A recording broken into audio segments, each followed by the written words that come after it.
जय जगन्नाथ। ज्योतिष शास्त्र अनुजाई मार्च 20 कुंभरे त्रिघाई जोग गठन होगाकू जाउछि।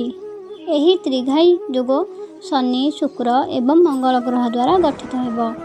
ज्योतिष शास्त्र अनुजाई त्रिघाई जोग गठन हेतु किछि राशि जीवन में परिवर्तन देखा तेबे सेही राशि गुड़िक विषय आसतु जानिबा। प्रत्येक ग्रह समय समय यार राशि परिवर्तन करिथांती। ग्रह मानक राशि रे परिवर्तन हेतु जीवन में शुभ एवं अशुभ प्रभाव देखा जाए। ज्योतिष शास्त्र अनुजाई 3टी बर ग्रह कुंभरे एकाठी होगाकू जाउछंती। कुंभरे 3टी ग्रहर मिलन त्रिघाई जोग सृष्टि करिब। ज्योतिष शास्त्र अनुजाई शनिदेव कुंभरे उपस्थिति अछंती। मार्च 7 रे शुक्र कुंभरे प्रवेश करथिले। वर्तमान मार्च 20 ग्रह मानकर मुख्य मंगल मध्य कुंभरे प्रवेश करिवे।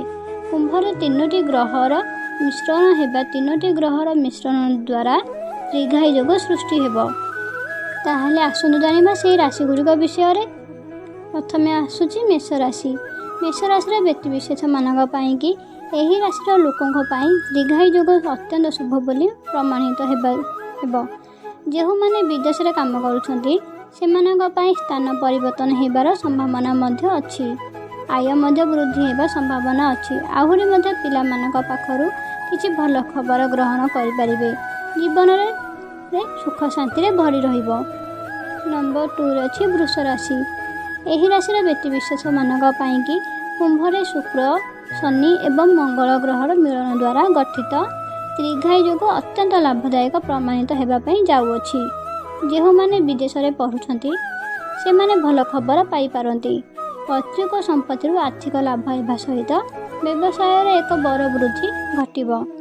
नुआ आय रे उच्च सृष्टि हेबा सहित स्वास्थ्य रे उन्नति हेबा सहित घर और परिवार रे सुख शांति बजाय रहिबो। ये तो थिला वृष राशि विषय रे।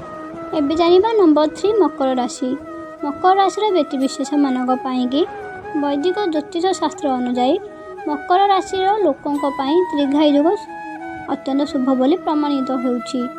जेहु माने यदि राजनीति रे प्रवेश करने को चाहूँगी से समय अत्यंत शुभ बोली माना जाइछि एवं लाभदायक प्रमाणित होगा सहित होली पूर्व से बहुत शुभ हो पारे।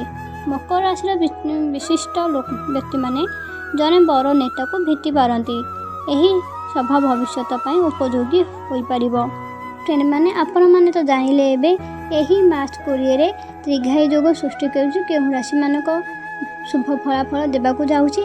ताहले आज वीडियोटी मु एठी रखुछि। जय जगन्नाथ।